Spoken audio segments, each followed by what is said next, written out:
30వ దావీదు కీర్తన దగ్గరకు వద్దామండి.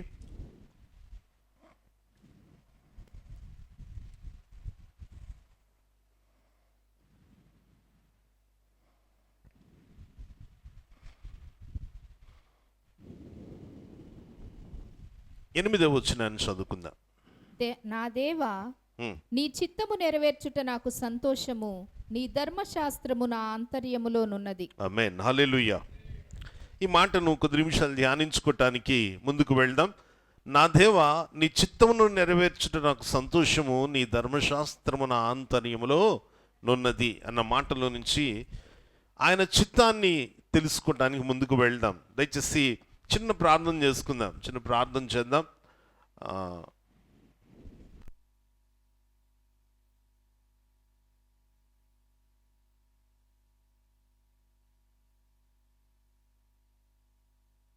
చిన్న ప్రార్థనకు మనం ముందుకు వెళ్దాం.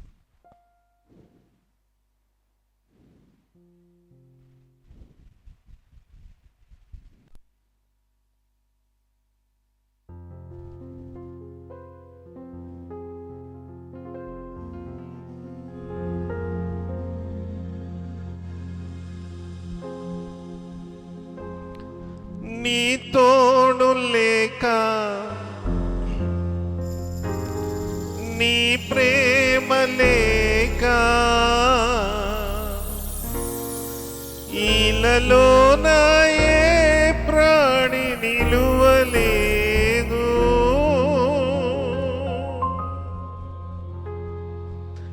నీ తోడు లేక, నీ ప్రేమ లేక, ఇలలో నా ఏ ప్రాణి నిలువలేదు. అడవి పువ్వులే నీ ప్రేమ పొందగా, అడవి పువ్వులే నీ ప్రేమ పొందగా, నా ప్రార్థన ఆలకించుమా ప్రభువా, నా ప్రార్థన ఆలకించుమా. ఎన్ని తలచినా, ఏది అడిగినా, జరిగేది నీ చిత్తమే ప్రభువా, జరిగేది నీ చిత్తమే.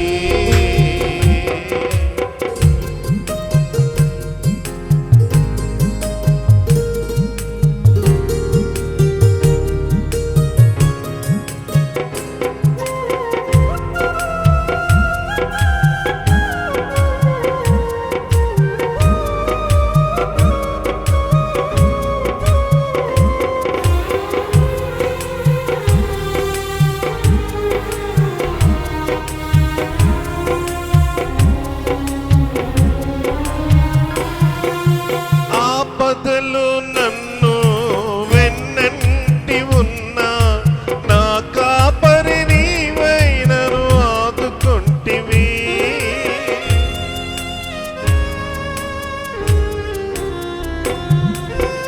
ఆపదలు నన్ను వెన్నంటి ఉన్నా, నా కాపరి నీవైనను ఆదుకొంటివి. లోకమంతయు నన్ను విడచిన, లోకమంతయు నన్ను విడచిన, నీ నుండి వేరు చేయవు ప్రభువా, నీ నుండి వేరు చేయవు. ఎన్ని తలచినా, ఏది అడిగినా, జరిగేది నీ చిత్తమే ప్రభువా, జరిగేది నీ చిత్తమే. నీ వాక్కుకై వేచియుంటిని, నా ప్రార్థన ఆలకించుమా ప్రభువా, నా ప్రార్థన ఆలకించుమా. కృప కలిగిన తండ్రి, గొప్ప దేవ, మీకు వందనాలు చెల్లిస్తున్నాం. మేము ప్రత్యేకమైన సమయంలో నీ సన్నిధిలో మా కనులెత్తడానికి మరొక పరిశుద్ధ ఆదివారము వాక్య ధ్యానము కోసం మమ్మల్ని మేము సిద్ధపరచుకున్నాను. మీరు ఇచ్చిన అవకాశాన్ని బట్టి మీకు వందనాలు. ఎంతవరకు జరిగిన ఆరాధన అంతట్లో మీరు మాకు తోడుగా ఉన్నారు. ఈ ప్రత్యేకమైన సమయంలో నీ వాక్యము మా హృదయాల్లో నాటబడుతూ ఉండగా వాటి మధ్య గురుగులు విత్తబడడానికి వీలు లేకుండా మా అందరి మనసులు స్థిరపరచండి. వినగలిగే చెవులు, గ్రహించే మనస్సు కలిగిన ఆత్మతో మమ్మల్ని నింపండి. మీ పరిశుద్ధాత్మ అభిషేకముతో నీ దాసుని నింపి నీ స్వరము మాకు వినిపించి మేము బ్రతుకున్నట్టు సహాయం దయచేయమని యేసు నామములో ఇచ్చిన ప్రార్థన అడిగి వేడుకుంటున్నాము తండ్రి. ఆమేన్. హల్లెలూయా. ఈ పాట పాడుతూ ఉంటే జాషియల్ పుట్టిన కొత్తలో, అంటే మేబీ 2000 ఆ టైంలో రత్నాచల్ అనేటటువంటి ట్రైను కొత్తగా వేశారు. విజయవాడకు మచిలీపట్నం మా అత్తగారు ఊరు వెళ్ళాలంటే ఆ ట్రైన్లోనే వెళ్ళాలి. ఆ ట్రైన్లో జనరల్ బోగి ఎక్కితే చాలా సందడిగా ఉంటుందండి. అందులో ఎక్కువగా ఈ పాట వినేవాడిని. ఒక పెద్ద ఆయన గుడ్డితనంతో ఆయన చేతిలో 2 చేతులలోనూ యాస్బెస్టస్ అంటారు కదా, మన రేకులు 2 ఉండి చాలా చక్కగా వాయించుకుంటూ ఎంతో చాలా బాగా పాట పాడేవాడు. ఆయన ఎక్కడో అవతల 3 బోగీలు అవతల ఉంటే ఈ ట్రైన్ రన్నింగ్ దీంట్లో కూడా ఆ సౌండ్ వినబడేది, ఆ పాట వినబడేది. పాడుతూ ఉంటే సెకండ్ చరణం పాడినప్పుడు ఒక దగ్గర నా స్వరానికి ఆ స్వరం కలిసినట్టు అనిపించి నవ్వు వచ్చింది నాకు. ఈ మాటను ఎందుకు చెప్తున్నానంటే, భక్తుడు ఈ పాట రాశాడు, ఎన్ని తలచినా ఏది అడిగినా జరిగేది ఎవరి చిత్తమట? దేవుని చిత్తమే. ఈ పాట రాసినటువంటి సేవకుడు ఒకసారి సాక్ష్యం చెబుతూ, ఆయన అంతకు ముందు రాసినటువంటి పాట అడిగినవన్నీ ఇస్తాడు దేవుడని రాశాడట. రాసిన తరువాత ఎందుకనో ఈ సందర్భాన్ని జ్ఞాపకం చేసుకున్నప్పుడు ఆయన యేసు క్రీస్తుని గురించి ధ్యానిస్తూ ఉన్నప్పుడు ఆయనకి మాట జ్ఞాపకం వచ్చింది. అవును కదా, అడిగినవన్నీ ఇచ్చే దేవుడే, కానీ ఏది అడిగితే అది ఇచ్చే దేవుడు కాదు, ఆయన చిత్తంలో ఏదో ఉందో అది ఇచ్చే దేవుడు అని తెలుసుకొని ఆయన మరల ఈ పాట రాశాడట. ఎన్ని తలచినా ఏది అడిగినా జరిగేది నీ చిత్తమే ప్రభు అని పాట రాశాను ఆయన చెప్తుంటే నేను విన్నాను. సరే, ఈ మాటల దగ్గరికి వచ్చే ముందు దావీదు కీర్తన మనం చదువుకున్నాం కదా. కీర్తనకారుడు 40వ అధ్యాయం 8వ చరణంలో ఇలా రాస్తున్నాడు, నా దేవా నీ చిత్తము నెరవేర్చుట నాకు సంతోషము, నీ ధర్మశాస్త్రం నా ఆంతర్యంలో ఉన్నది. ఈ మాట దావీదు కీర్తనకారుడు చెప్తున్నాడు. నీ చిత్తము నెరవేర్చుట ఆయనకి ఏంటంటే బాధ్యత కాదు, అది భారం కాదు. అయ్యా నీ చిత్తం నేను నెరవేర్చాలి కష్టంగానైనా అని అనట్లేదండి, సంతోషంగా నెరవేర్చే అనుభవాన్ని ప్రకటిస్తున్నాడు. ఆయన చిత్తం నెరవేర్చడం ఆయనకి సంతోషం అట. ఎందుకంటే నీ ధర్మశాస్త్రం ఎక్కడుంది? నా ఆంతర్యంలో ఉంది. నీ వాక్యము నా జీవితంలో ఉన్నప్పుడు నీ చిత్తం నెరవేర్చడం నాకు సంతోషంగా ఉంటుంది. ఈ మాటను భక్తుడు చెబుతున్నప్పుడు నాకు అనిపించింది, దేవుని చిత్తము అంటే ఏంటి? What is the will of God? దేవుని యొక్క చిత్తము అంటే ఏంటి? చిత్తము అంటే ఏంటి? పాత సినిమాల్లో మనం చూస్తూ ఉంటాం, రాజుగారి పిలవగానే ఒక ఆయన పరిగెట్టుకొచ్చి అక్కడ ఏమంటాడు? చిత్తము ప్రభు. ఆ చిత్తం కాదు. మనం స్టేజ్ మీద మన పిల్లలు నాటకం వేసినప్పుడు, హీరోది నాటకం వేసినప్పుడు కూడా అలానే ఉంటుంది, పరిగెట్టి వచ్చి నుంచని ఎవరక్కడ అనగానే చిత్తం ప్రభు. ఆ చిత్తం కాదు ఇది. చిత్తము అన్న మాటలో దేవుని యొక్క సంకల్పం దాగి ఉంది. హల్లెలూయా. ఇది మనుష్యుల విషయంలో ఈ మాటను వాడలేం. ఇది నా తండ్రి చిత్తమండి, నా భార్య చిత్తమండి, నా కుమారుడి చిత్తమండి అని ఎప్పుడు అనరు. ఎందుకు అనరంటే, మనము ఏ విషయాన్నైనా జరగబోయే వాటిని నిర్ధారణ చేయగలిగే సామర్థ్యం మన జీవితాల్లో లేదు. చిత్తము అన్నది ఏంటంటే మన పట్ల దేవునికి ఉన్నటువంటి సంకల్పం. చిత్తము అన్న మాటలు మనకు అర్థం అవ్వాల్సింది ఏంటంటే, అది మార్చబడేది కానే కాదు, అది ఎన్నటెన్నటికీ మన జీవితాల్లో నెరవేర్చబడవలసిన కార్యము. దానిని చిత్తము అని బైబిల్ తెలియచేస్తుంది. నేను చిత్తము అని ఒకసారి జస్ట్ మామూలుగా బైబిల్ దీంట్లో చెక్ చేస్తే రమారమిగా 175 సార్లు కనబడింది. అమ్మ బాబు, ఇన్ని చిత్తాలుంటే ఇన్ని చిత్తాలు ఎప్పుడు ఎంత సమయంలో నేను చెప్పగలుగుతాను, దాని గురించి ఎంతసేపు మాట్లాడగలుగుతాను అని నేను ఆలోచన చేసినప్పుడు వాక్యములో గమనిస్తే నాకు కనబడింది అన్ని చిత్తాలు దేవుని చిత్తాలు కానే కాదు అని. అప్పుడు అనిపించింది ఇందులో దేవుని చిత్తం ఏదో గ్రహించి మాట్లాడడానికి ప్రయత్నం చేద్దామని దేవుని వాక్యం కొద్ది నిమిషాలు ధ్యానించడానికి మీ ముందుకు నేను తీసుకొని వచ్చాను. చిత్తము అనే మాట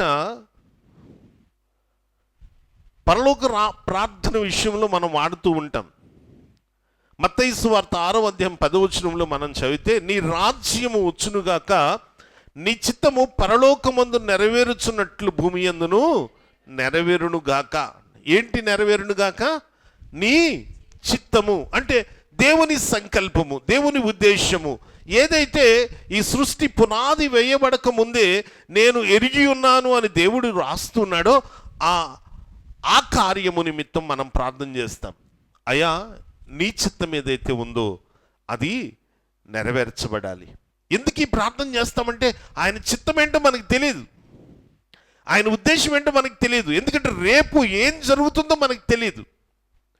చిత్తము తెలిసిన యేసుక్రీస్తు వారు కూడా గెత్సెమనే తోటలో ప్రార్థన చేస్తున్నప్పుడు ఆయన ప్రార్థన 26 మత్తయి 26:39-42 వచనాల్లో 2 సార్లు కనబడుతుంది.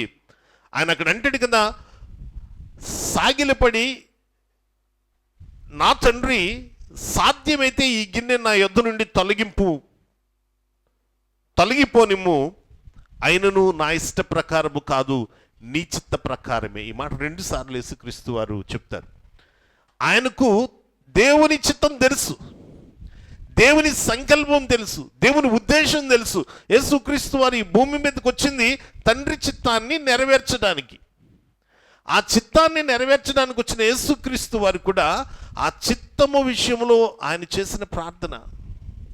ఇది మనకేమి నేర్పిస్తుందంటే, మన ఆత్మీయ జీవితంలో ప్రతి విషయానికి దేవుని చిత్తానికి మనల్ని మనం అప్పగించుకోవాలి.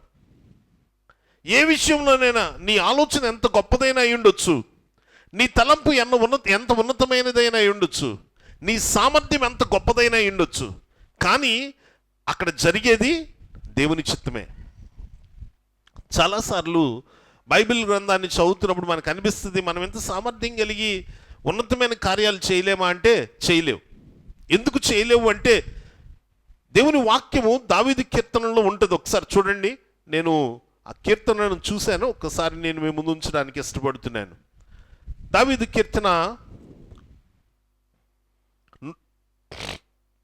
103వ దావీదు కీర్తన 103 దావీదు కీర్తనలో ఒక ప్రత్యేకమైన విషయం ఉంటుంది. అక్కడ ఏమని అంటాడంటే కీర్తనకారుడు,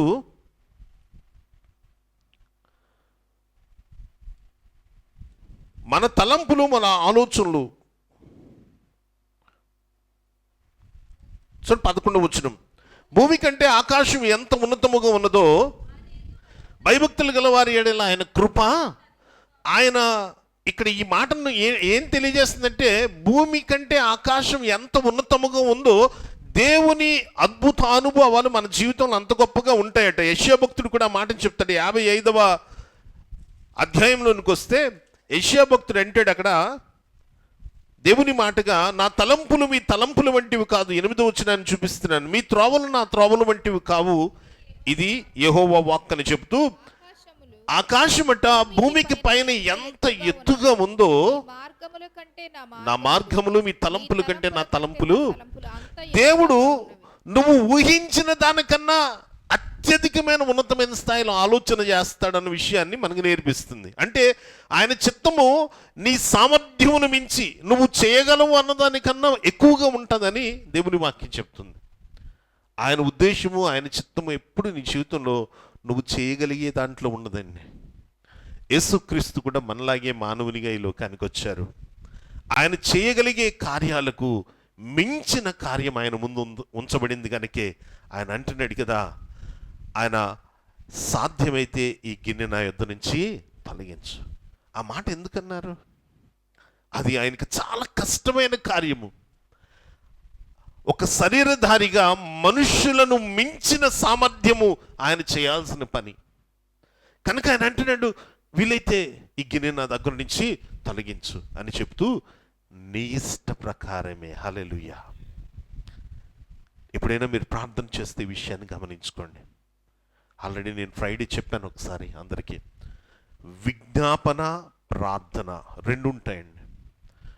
ప్రార్థన అనేది వ్యక్తిగతమైనది, విజ్ఞాపన అన్నది మన ఎదుటి వారి కోసం చేసేది. ప్రార్థన ఎప్పుడు దేవుని చిత్తానుసారంగానే ఉండాలి. నీ గురించి నువ్వు ఏది అడిగినా, అయ్యా నీ చిత్తమే నా జీవితంలో, ఇది నీ ప్రార్థన.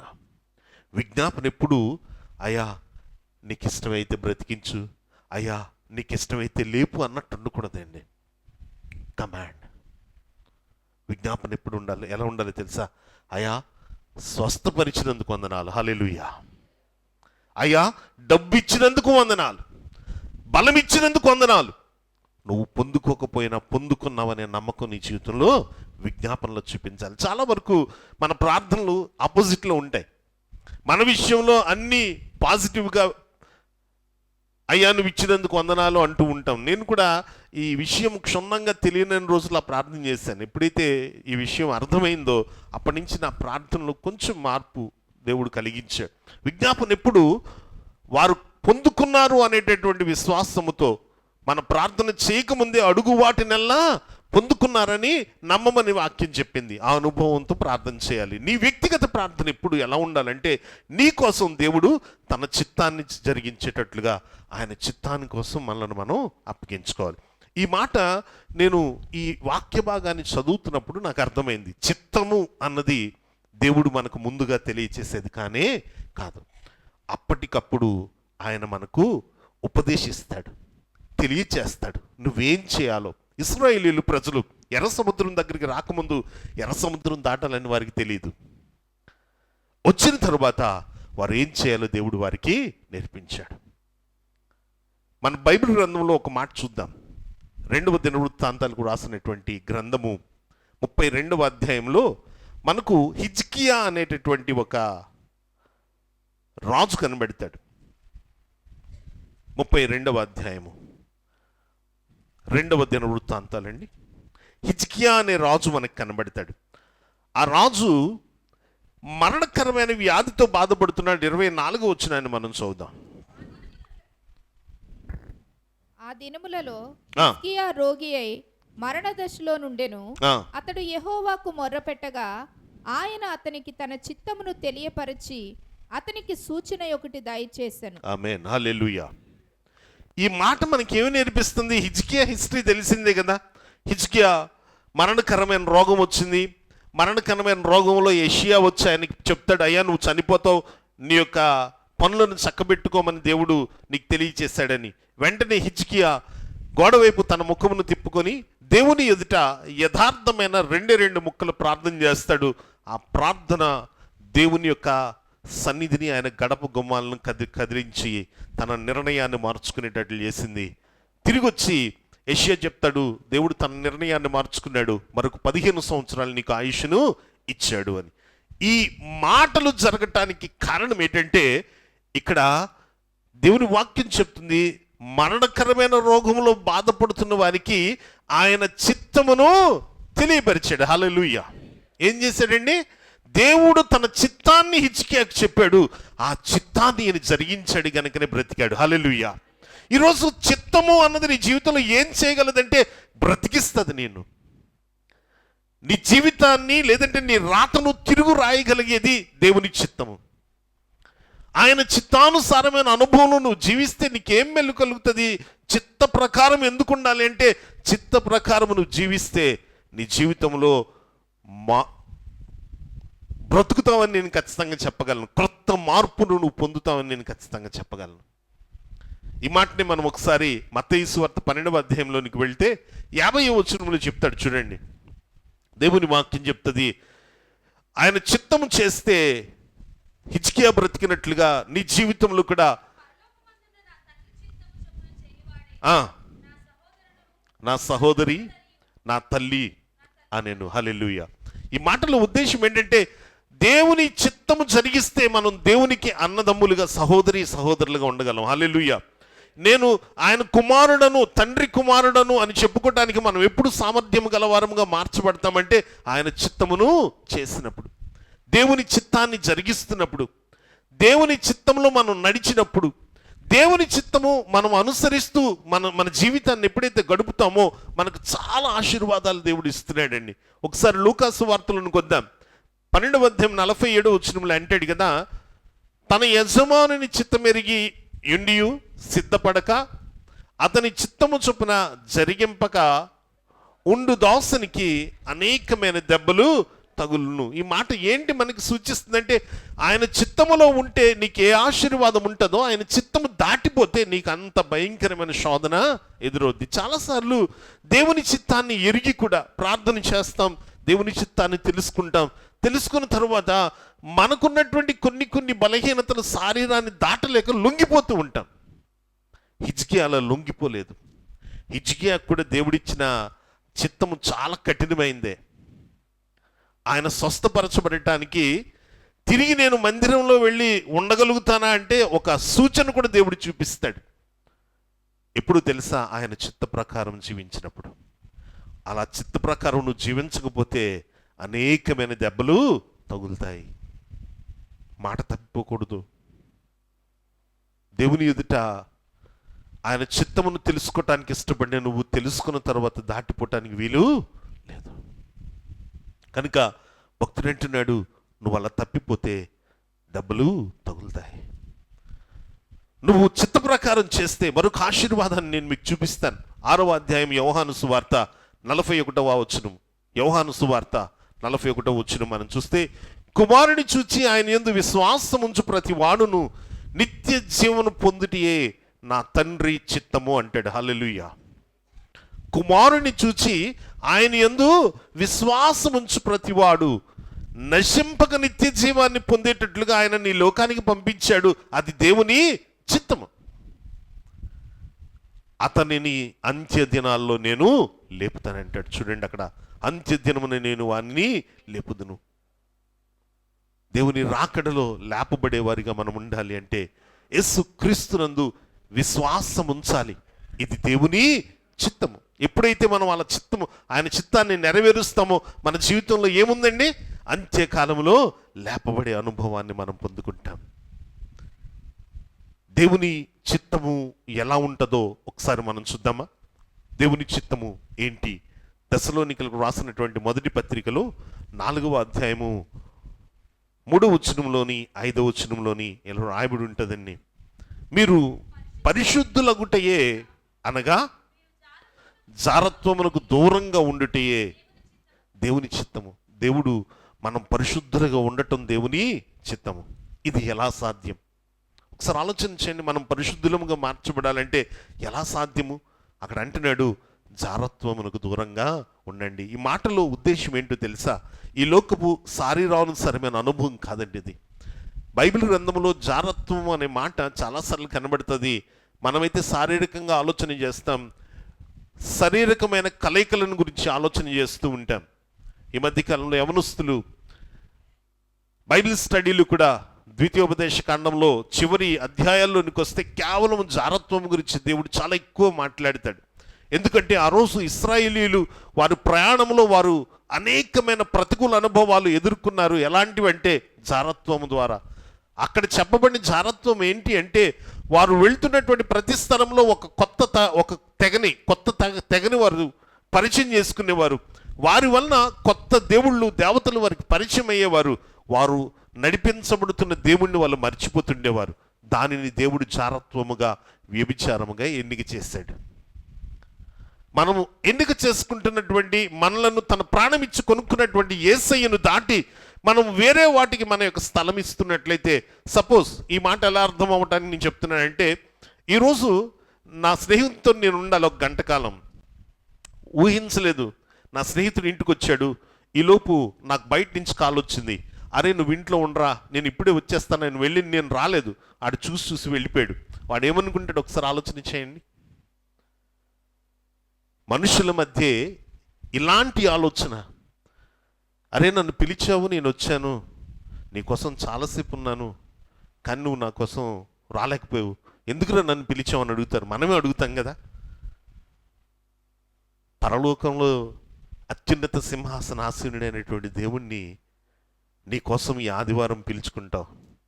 ఎక్కడిద్దరు ముగ్గురు నా కోసం వస్తారు, వారి మధ్య నేను ఉంటానని ఆయన ఇక్కడికి వచ్చి నిల్చుంటే, నువ్వు ఆయనను వదిలేసి మిగతా వాటి కోసం వెతుకులాడుతూ ఉంటే ఆయన ఏమనుకోవాలి? ఒకసారి ఆలోచన చేయండి. ఈరోజు దేవుడు నువ్వు పరిశుద్ధుడిగా ఉండటం ఆయన చిత్తం. నీలో జారత్వపు అనుభవాలు ఉండటానికి వీలు లేదు. జారత్వమునకు దూరంగా ఉండమని దేవుని వాక్యం చెప్తుంది. 5వ వచనంలో చూస్తే, పరిశుద్ధత యందును ఘనత యందును తన తన ఘటములను ఎట్లు కాపాడుకొనవలెనో అది ఎరిగి ఉండేటయే దేవుని చిత్తము. హల్లెలూయా. నీ జీవితంలో ప్రతికూల అనుభవాలు నిన్ను పాడు చేసే స్థితి నీ జీవితంలోనికి వచ్చినప్పుడు అలాంటి వాటిలో పడిపోకుండా ఉండటమే దేవుని చిత్తం. అందుకే భక్తుడైన కీర్తనకారుడు అన్నాడు కదా, నీ చిత్తము నెరవేర్చుట ఏమన్నాడు? నాకు సంతోషము. నీ ధర్మశాస్త్రం ఎక్కడుందంటాడు?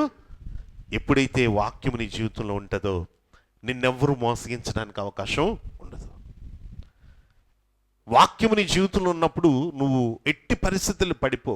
యవనస్తుల కోసం మనం ఎప్పుడు మాట్లాడినా ఆ మాటే మాట్లాడతాం. 119 దావీదు కీర్తనలో 10వ వచనంలో ఉన్నటువంటి మాట, యవనులు దేని చేత తమ నడతను శుద్ధి చేసుకుంటారు. దేని చేత శుద్ధి చేసుకుంటారటండి? దేవుని వాక్యం చెప్తుంది, ధర్మశాస్త్రమును జాగ్రత్తగా చూసుకోవటం ద్వారా. అంటే బైబిల్ని రోజు ఈ తల క్రింద పెట్టుకుని జాగ్రత్తగా దానికి ప్లాస్టిక్ కవర్ చుట్టి మాసిపోకుండా దాయటం కాదండి. వాక్యాన్ని చదివి దాన్ని అనుసరిస్తూ అనునిత్యము అలా జీవించడానికి ప్రయత్నం చేయటాన్ని దాన్ని జాగ్రత్తగా చూసుకోవడం అంటారు. దేవుని వాక్యం చెప్తుంది కదా, నీ జీవితంలో పరిశుద్ధత ఘనత ఉండటమే దేవుని యొక్క చిత్తం. అది నీ జీవితంలో ఉండాలంటే ఏం చేయాలి? దాన్ని కాపాడుకోవాలంటే ఏం చేయాలంటే దేవుని వాక్యాన్ని నువ్వు అనునిత్యము ధ్యానించేవానిగా ఉండాలి. పాస్టర్ గారు కూడా నిలబడి చెప్పారు కదా, అలా చదవటం ధన్యత. హల్లెలూయా. దివారాత్రులు ధ్యానించువాడు ధన్యుడు అని దేవుని వాక్యం చెప్తుంది. కనుక అట్టి ధన్యతను మనం కలిగి ఉండాలని దేవుని చిత్తము అనునిత్యము కోరుకుంటుందండి. అంతేకాదు, చివరి మాటగా నేను ఒక మాట జ్ఞాపకం చేస్తాను. 18వ వచనము 5వ అధ్యాయంలో చూడండి. అదే దశలోనికి రాసినటువంటి పత్రిక 5వ అధ్యాయం 18వ వచనం చూస్తే, ప్రతి విషయమందును కృతజ్ఞతాస్తుతులు చెల్లించుని ఇలాగు చేయుట మీ విషయంలో దేవుని, ప్రతి విషయంలో కృతజ్ఞతాస్తుతులు చెల్లించాలి. మనకు జరిగిన ప్రతి మేలులో కూడా దేవుని స్తుతించే వారంగా ఉండాలి. చాలాసార్లు మేలు అనే దానికి అంటే సరైన వాల్యూ లేనటువంటి, లేదంటే మేలు అనే దానికి సరైన అర్థం తెలియక మనం బాధపడుతూ ఉంటామండి. ఒక్కసారి ఆలోచన చేయండి. ఒకసారి నేను ఒక స్నేహితుడిని కలిశాను, ఇలా క్రిస్టియన్. ఎండాడ దగ్గర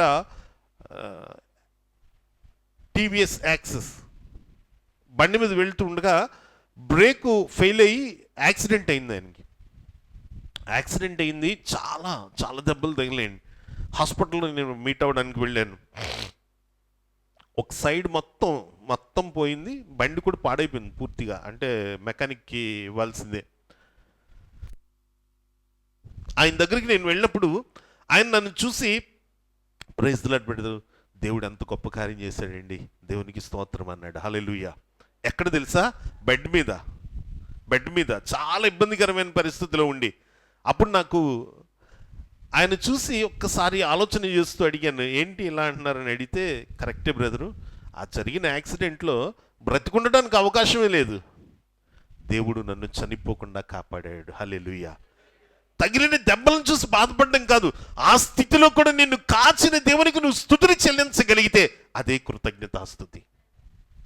దేవుడు నీ నుంచి అది కోరుకుంటున్నాడు. దేవుని విషయంలో దేవుని చిత్తం అది. ఆయన అంటున్నాడు కదా, ఇలాగు చేయట యేసు క్రీస్తునందు మీ విషయంలో దేవుని చిత్తము, కృతజ్ఞతాస్తుతులు చెల్లించడం. అయ్యా, ఈరోజు నేను ఆకలితో ఉన్నానయ్యా, నీకు స్తోత్రం అనగలవా నువ్వు? కానీ అనాలి. అదే దేవుని చిత్తం. ఈ కాలంలో ఎవరికి ఆ కరువులు లేవు. కానీ ఒకానొక సమయంలో దేవుని పరిచర్య చేసిన ఏలియా యొక్క కరువుని మనం గమనించగలిగితే ఎన్నోసార్లు ఆకలితో పడుకున్న రోజులు ఉన్నాయి. కానీ ఏ రోజు కృతజ్ఞత చెల్లించడం మానేలేదు. ఆయన నిన్ను ఊపిరి పీల్చుకునే సామర్థ్యముతో, నడవగలిగే సామర్థ్యముతో, మాట్లాడగలిగే సామర్థ్యముతో, అందరితో చక్కగా జీవించగలిగే సామర్థ్యముతో నింపడమే గొప్ప ఆశీర్వాదం. అందుకు నువ్వు కృతజ్ఞతాస్తుతులు చెల్లించాలి. పేతురు మొదటి పత్రిక 2:15 అంటాడు, ఎలయనగా మీరు ఇట్లు యుక్త ప్రవర్తన గలవారై అజ్ఞానముగా మాట్లాడు మూర్ఖుల నోరు మూయుటయు దేవుని చిత్తము. హల్లెలూయా. మన ప్రవర్తన విషయంలో దేవుడు కోరుకునే ఒక చివరి విషయమేంటి, మన ప్రవర్తన విషయంలో మనము మన చుట్టూ ఉన్న వారికి మన దేవుని విషయంలో వ్యర్థమైన మాటలు మాట్లాడకుండా వారి నోరును కట్టేసే జీవితం మనం జీవించాలి. అది దేవుని చిత్తం. హల్లెలూయా. అంటే నీ దేవునికి నువ్వు మహిమకరముగా ఉండాలి అన్నది నీ దేవుని యొక్క చిత్తం. ఎంతమంది ఇలా ఉండగలుగుతున్నారు? ఈరోజు నేనున్నటువంటి సమాజంలో నన్ను చూసినప్పుడు నా దేవుడి నామము కనపరచబడుతుంది అనగలిగినటువంటి వారు గట్టిగా హల్లెలూయా చెప్దాం. దేవుని బిడ్డలారా, ఉండరని నేను అన్నను, ఉండగలరు. ఎందుకు ఉండలేరు?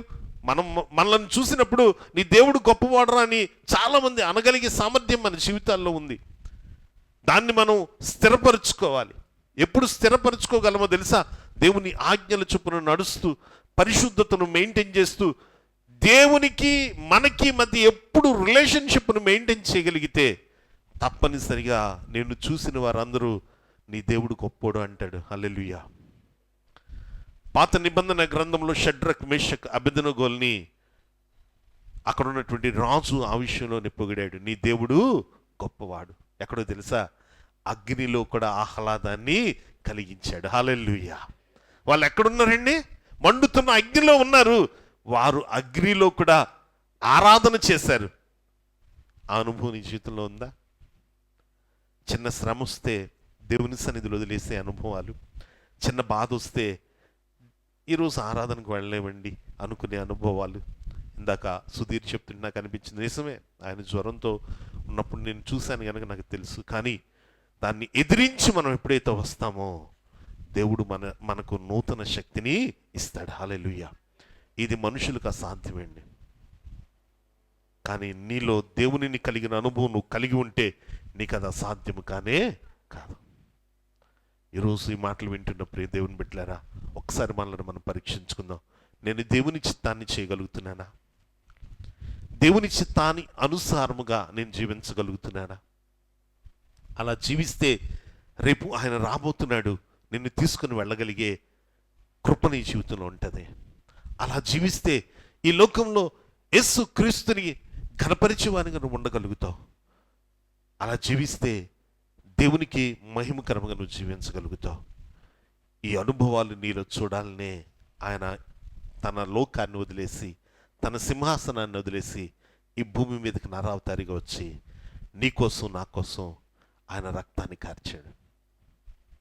నా కోసమే ఆయన రక్తం కార్చాడని నువ్వు అనుకుంటే ఈ విషయంలో ఖచ్చితంగా ఆయన చిత్తం కోసం, ఆయన చిత్తాన్ని నెరవేర్చడం కోసం ప్రయాసపడమని నేను ప్రేమతో మీకు తెలియజేస్తున్నాను.